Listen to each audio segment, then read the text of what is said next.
তারা সেদিন যে বলল যে এরা চিনে না বা এদের সাথে কোনো সম্পর্ক নাই উপদেষ্টার, কিন্তু এনসিপি নেতারাই সেই উপদেষ্টার সাথে একসাথে বসা। দুর্নীতিবাজ এপিএস এর তারা হচ্ছে সাধু বাবা উপদেষ্টা। গত ৩১শে মে রাত ১টার দিকে গুলশান গ্লোরিয়া জিন্সে এক অদ্ভুত ঘটনা দেখতে পেলাম। আমরা মনে হচ্ছে লীগের আমলে আমরা যা যা দেখেছি তারই সংক্ষিপ্ত সিনেমা আমরা এখন দেখতে পাচ্ছি আমাদের নতুন রাজনৈতিক দলের কাছ থেকে। হাসিনা যেরকম ফ্যাসিস্ট আচরণ করেছিল এবং দুর্নীতির আখড়া গেড়ে বসেছিল এবং মিথ্যাচারের আখড়া, আজকে আমরা এই নতুন রাজনৈতিক দলটিকে দেখলাম তারা মিথ্যাচারের আখড়ায় পর্যদূষিত হয়ে গেছে। আজকে দেখেন আপনি, তারা সেদিন যে বলল যে এরা চিনে না বা এদের সাথে কোনো সম্পর্ক নাই উপদেষ্টার, কিন্তু এনসিপি নেতারাই সেই উপদেষ্টার সাথে একসাথে বসা, যা বাংলাদেশের মানুষের মনে হৃদয়ে নাড়া দিয়েছে। তারা মনে করতো যে তাদের এপিএসরা দুর্নীতিবাজ, এখন তাদেরকে মনে হচ্ছে তারা মনে হয় দুর্নীতিবাজ এপিএসের তারা হচ্ছে সাধু বাবা উপদেষ্টা। বিষয়টা এরকম দাঁড়িয়েছে যে মনে হচ্ছে তার হলো মালিক সাধু কিন্তু কর্মচারী এরা হচ্ছে করাপ্টেড।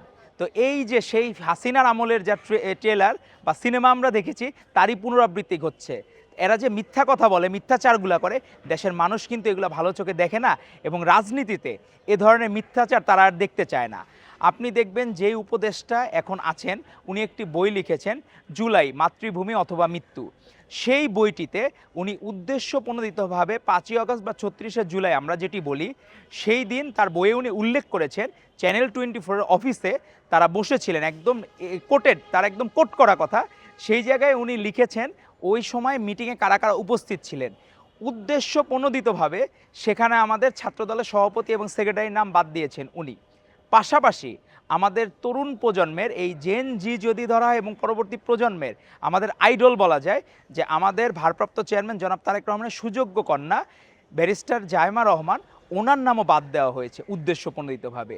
এগুলা মানুষের বিবেককে তাড়িত করে যে আমরা এই সেই ইতিহাস বিকৃতি, মিথ্যাচার, এই শেখ মুজিবকে মহামানব বানানোর যে চেষ্টা, এরকম এখন উপদেষ্টারা বা ছাত্র প্রতিনিধি এরা চেষ্টা করছে যে একটা বড় লেবাস তৈরি করে ফ্রেমিং করে নিজেদেরকে মাহাত্ম্য বোঝানোর জন্য। মাহাত্ম্য জনগণের কাছে, নিজের কাছে কোনো মাহাত্ম্য নাই।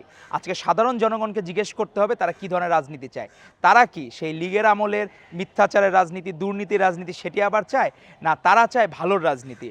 আজকে দেখেন আপনি 96 সালে যখন আমাদের গভর্নমেন্ট তখন ফর্ম হলো সেকেন্ড টাইমের মতো, তখন কিন্তু আমাদের আপসহীন দেশনেত্রী চাইলে ক্ষমতা কিন্তু ধরে রাখতে পারতেন, কিন্তু উনি রাখেননি।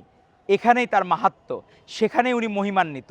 তিনি সেই জায়গায় ক্ষমতা ছেড়ে দিয়ে উনি কিন্তু সুন্দর মতো উনি বাংলাদেশের মানুষের জনগণের কাছে ছেড়ে দিয়েছেন, তাদের কাছে ভোটের জন্য। আমরা হেরেছি সমস্যা নাই, আবার 2001 সালে তারা আবার আমাদেরকে নিয়ে এসেছিল।